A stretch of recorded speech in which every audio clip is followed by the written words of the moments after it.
The following program is rated BB027. It contains strong language, sexual situations, awesomeness, and nudity. It is intended only for mature audiences. Listener indiscretions are advised.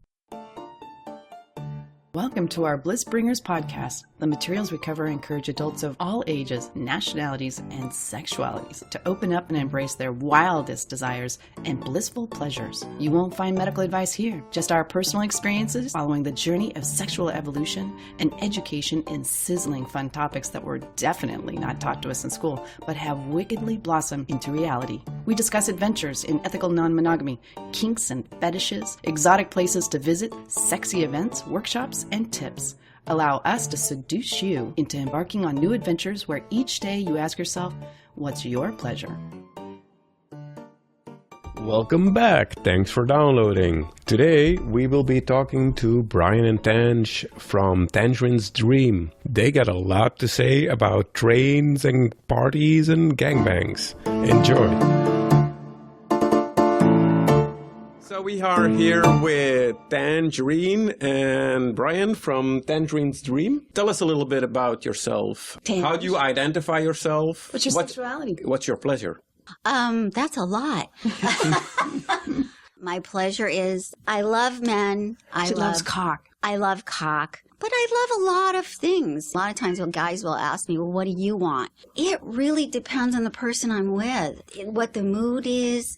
Some guys I can really get freaky with. I mean, like, you know, other guys it's more sensual and more section. And it might be even, some people might call it sort of like making love, that kind of Very feel. intimate and soft, a little bit romantic. Yeah. And just that feel of touching and kissing and just And then there's that after a good hard fuck, you know, like up 2 on thumbs the up. chair. Yeah. So that should give you. I also like women, but I'll say more I'm bi-situational, which means that I'm not really focused on women, but when I'm in a situation maybe on a bed or with a foursome where the woman and I are just in that space, then we'll go there.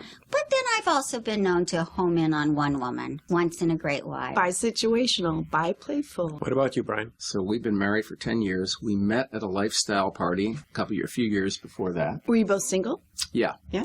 We actually met when we each had Tange had a boyfriend and I had a girlfriend. And we met at a party. We didn't get to play. We ran into each other at clubs for about a year and a half.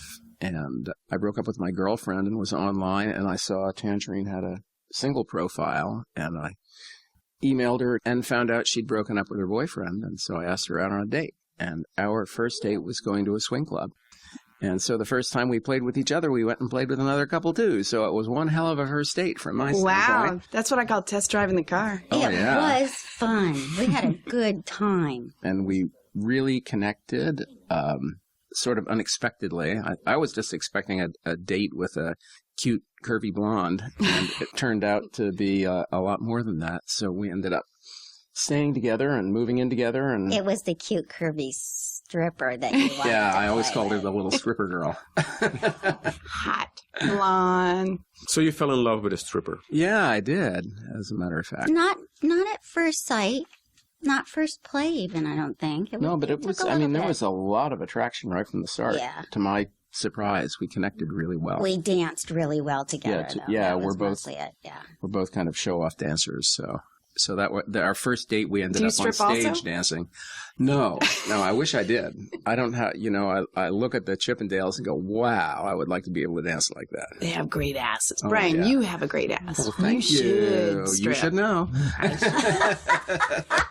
Yes, I do. funny. I do know. So right from the get-go in our relationship, we were having private swing parties at home, inviting couples over and playing.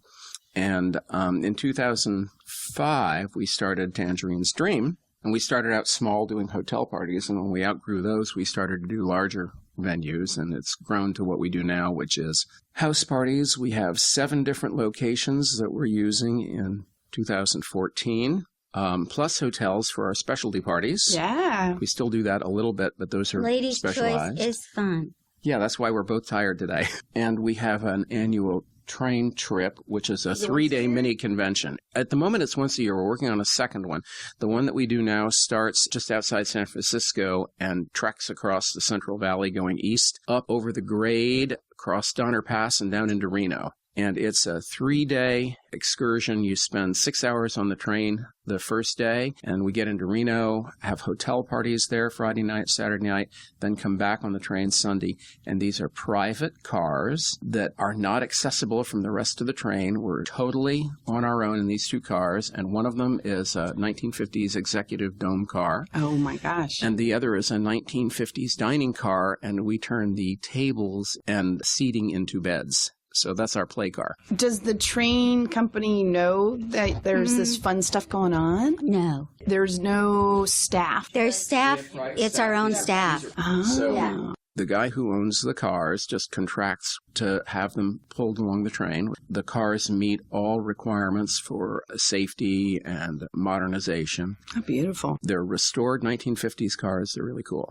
I've heard it's all inclusive, so you have chefs. Open bar on the train. There's a really cool bar in the executive dome car. And the bartender bar. is so cool. Yep.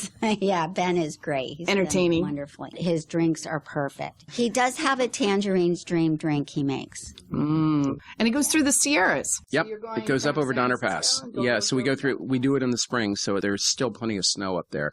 So you get beautiful vistas out the train windows. Oh, that's gorgeous. Plus, we have buttons that you can earn. Now, Brian picks on me because I make people earn them. But it's called the Mile Long Club. Member. Mile Long Member Club. The first time you play in the play car during the train trip, then you come get a button from me. And it has our logo and instead of the mile high. Are there any ribbons and stuff like that? No ribbons, just your button. It's not a competition. And so when you get into Reno, what do you guys do for entertainment? We're all in a hotel. We're in one of the better hotels in Reno. It varies from year to year which hotel we're in. We have party Friday, Saturday night, a specialty theme party on Saturday night. And we open Saturday night up to people in the Reno area who want to come in. Oh. You know, it's kind of like, I hate to say this, but fresh meat. Yeah. Well, shit, you've been fucking them all the way up the mountain. I want fresh meat, baby. We've worn the men out over the mountains. Yeah. Well, that's because Saturday afternoon we have 2 parties. Overlapping. One's a women's only party, and the other is a ladies' choice, like what we had here. That's actually where we started the ladies' choice party.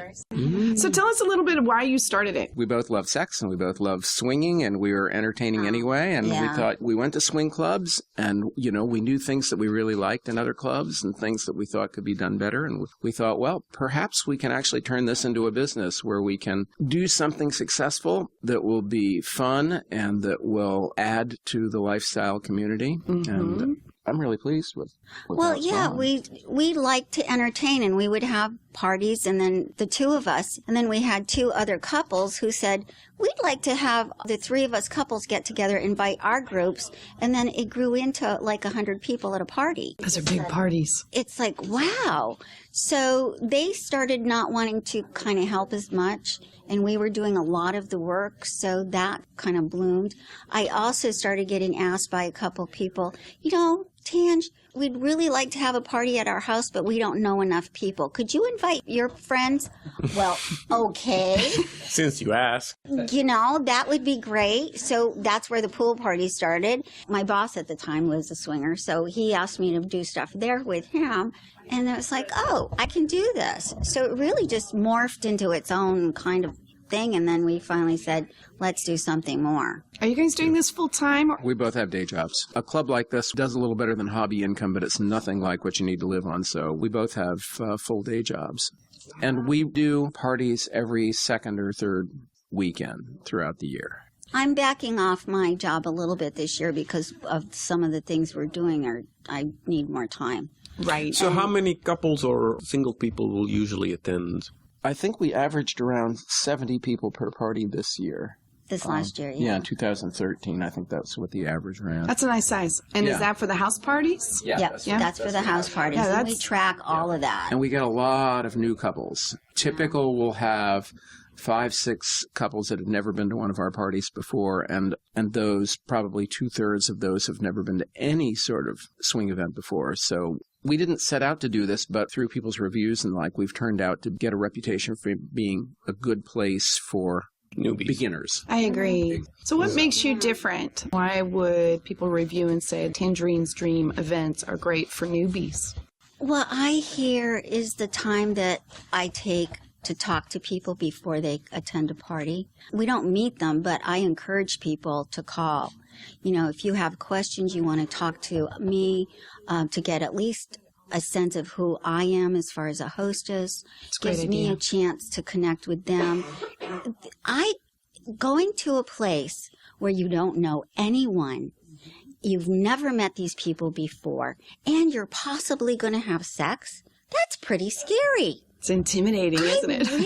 I really commend people for stepping way out of their comfort zone and taking a chance on us. Hopefully they've heard it from somebody else, but a lot of times it's just, we Googled you. We looked at the website. We loved your website over all the other ones. That's the other thing. Our websites, it's really mostly by me from a woman's point of view. We take the time to do the tours as much as we can. Making people feel comfortable is really important. Mm-hmm. I agree. So you have a mix of experience levels. Mm-hmm. What about the mix in terms of age groups? We don't discriminate except for under 21. Mm-hmm.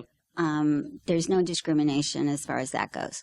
So it doesn't matter because people really find most of the time when they open themselves up just like they have, instead of saying, I just want to be with my own great age group, having a variety of people that they can connect with, it works. Mm-hmm. It works. We don't get a lot of people in their 20s. Where we start to see people is mid-30s and on up. And one of the things we've observed is that in the swinger community, the people tend to look better on average than other people in their same age group. Agreed. So the people in their 30s who come to swing parties tend to look smoking hot. And the people in their 40s and 50s tend to look 10 years younger. They do. And it's interesting because Tange and I have both gone to other alternate lifestyle communities, and we find that's not the case. But swingers tend to focus on making themselves look good and keeping themselves looking good. I mean, you two are an example of that. You two are gorgeous. Mm-hmm. And you. Then again, I'm only 23. We can talk. That's not talk. You came walking into the bar area downstairs last night. I saw you walk in, and my instant reaction was, wow, with that gorgeous red hair flowing all over everywhere, and your makeup and your top and your jewelry. Oh, I mean, she's blushing. I love it. Maybe it's a hot flash. Okay, it's getting warm in here. Did we mention that he's a charmer? Oh my God, did you see him last night? Yes. I didn't see that. Yes, we saw him. Oh, what were you doing? just saying hi. Oh, yeah. There's that little boy thing. John was like, new meat. Oh, no. Somebody threw new meat in the pool. Brian's going for it. He's the first one in line. He had these sparkling eyes, and he's looking at her. Look at him. Now I'm the one blushing. He's blushing. Yeah, yay. Oh. So last night's party. I haven't gone to any of these parties, and for me, although I used my vanilla friend as my excuse, it was also for myself, just to see who goes to Women's Choice, which is also, if a woman wants a gangbang, it's very open to that, right? Mm-hmm. Can you give me a perspective? What made you decide to start doing these parties? What kind of feedback did you get from your guests and stuff that made you decide to open it up? The suggestion actually came from friends of ours on the East Coast, Hugh and Judy, that run the Placate Convention, and they do tours to various resorts and the like. And Hugh suggested it on a train trip. Suggested that we have this because we have the women's only party that were just for women. And he said, why don't you do another party in which all the guys can go and any of the women who want to play with a bunch of guys? And we said, sure, let's give it a try. So we got an extra suite in the hotel for that one, and we gave it a try, and it was a big success. And what happened was some of the women who didn't go to the women's party came to that, and that sort of started it off. We started ours an hour later than the women's party, and then women left the women's party and came down to ours, and so after their girl play, or just their girl social time down there. And we have a Sibian at the girls' party. We take a Sibian on the train with us. Oh, that's good. Yeah, That's fun. They can probably hear that thing all throughout the whole hotel. yeah, It's just the train engine. yeah. Well, it's still revving.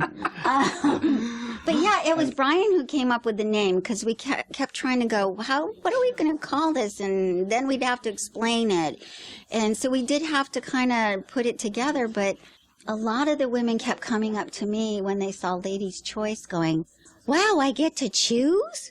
Like they could visualize men standing up against the wall and I get to pick you, and that's not And you can do anything. But you could do that if you wanted to. You can't do it anyway. It just sort of seemed to give women permission to do that. Oh, I like that.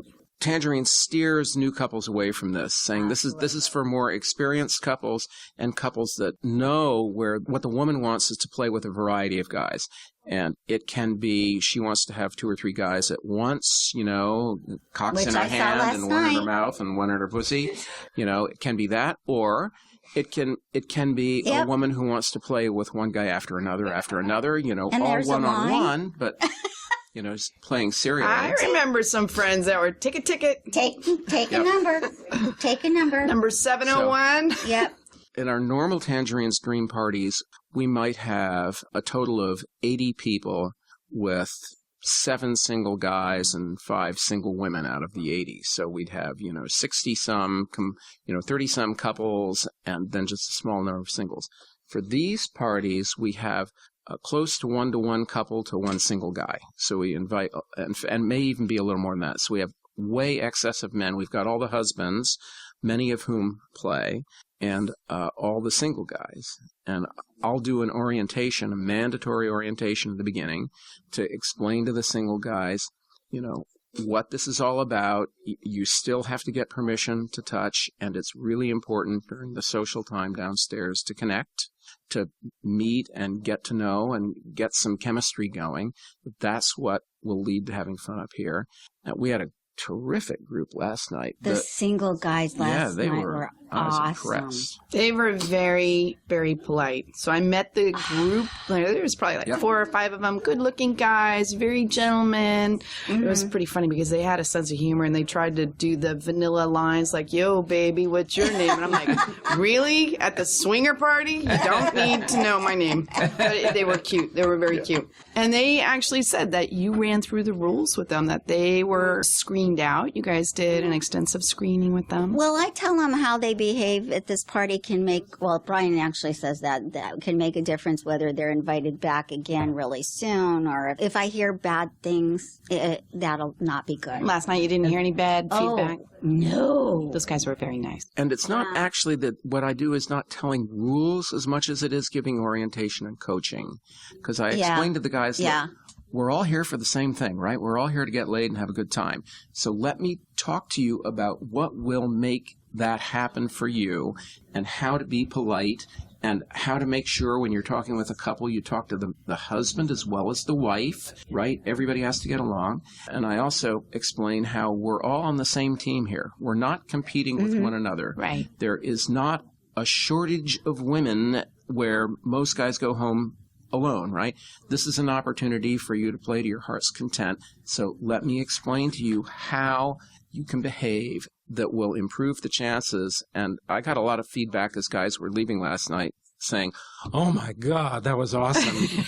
Good job. Yeah. That's good. Yeah. If you have single men giving you 2 thumbs up, that's really good. Because my attitude, even at our regular parties, which I call mainstream swinging parties, really, is that Isn't that I funny? want We're such swingers. We think of ourselves as mainstream. I was thinking vanilla swinger parties, maybe? the regular parties I look at as really mainstream. They're much more relaxed and social. I want the guys to be as happy as the couples, as happy as the single women. It's not all about, just let's take care of one. That's really important to me. Except when we sell out, any couple that wants to come can come. So we got a lot of new, for That example, are members. We have a membership. Yeah, you have to become a member first. But at Halloween, we had, I think, a record of 25 new couples. Wow, that's a lot. Big Halloween party. Yeah. But at Ladies' Choice, it's flipped. You screen the couples, and you turn away probably half of the couples that indicate they want to come, because you talk to them and find out this really isn't what they want, and we don't want them to come to something that's not appropriate for them. So you spend a lot more time talking to couples and explaining this is what it's about. Yeah. And I call them. I really don't typically do that, but for Ladies' Choice, I'll ask them to give me a call. But mostly because of the application, it'll say, what do you want? And if they say just women and to play with other couples, I'm going, why do you want to come to a Ladies' Choice? There's going to be 25 extra guys? Well, we just thought we wanted to look at it. Well, no, you'll feel uncomfortable. So, just hanging out and watch. And there's no place to go at a Ladies' Choice to sit and not be around it. So what's the most extreme fantasy that plays out at Ladies' Choice nights? Probably airtight. yeah, I didn't see any of that. I didn't see any Yeah, maybe. What? So tell us a little bit about what airtight is. Well, airtight is gently to say. Brian's laughing, sort of giggling on the side. Ha ha ha. How is she going to explain this? Airtight is basically every woman's orifice is full, and a couple hands are busy, and so it's basically it's a 5-guy thing. Okay. And I thought it was a 3-guy thing, officially. well, No, you got What's the rule 2 about- cocks. But hands are not counted as orifices. Well, Mouth, that's pussy, true. ass, and both hands. That's true, but we can make them. We're just We're getting ready busy. for next. Yeah. So that's basically Okay. So, and it takes some maneuvering and It takes a fair amount of engineering. I love the engineer part.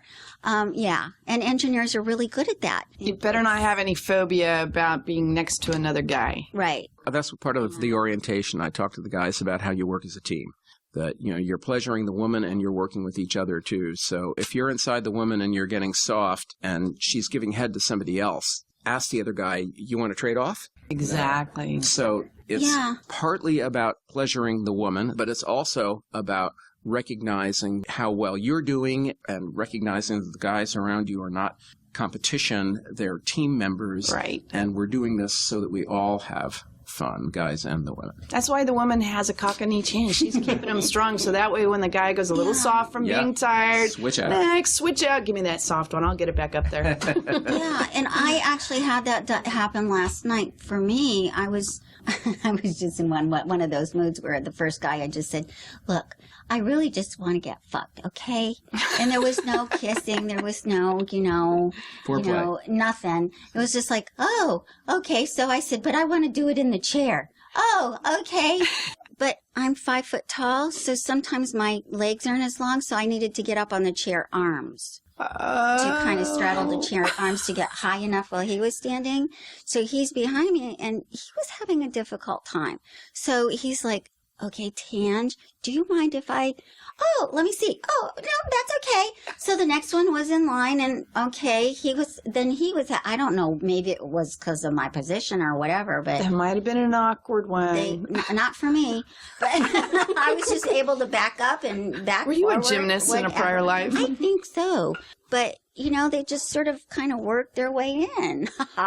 And, No pun intended. no, it wasn't intended until it came out. But yeah, it's just sometimes it's like that, and then later on in the evening it was more cuddly with one of the other guys, that I knew a little bit better. So anyway. So if people want to find out more about you and the events, how can they find you on the interwebs? It's tangerinesdream.com. That's tangerine with an S, dream.com. We will put the URL in the show notes. Thanks, guys. Thank you so much.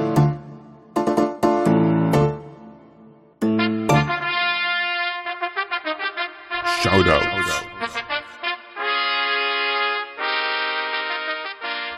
If you like your podcasts a little bit more kinky, check out today's recommendations of The Fetish Show with Dirk and Zoe. The Fetish Show explores kinky sex, adult entertainment, relationships, and BDSM lifestyle. Your hosts are fetish photographer and BDSM mentor, Dirk Hooper. He is joined by professional dominatrix and fetish model, Princess Zoe. You can find them at thefetishshow.com.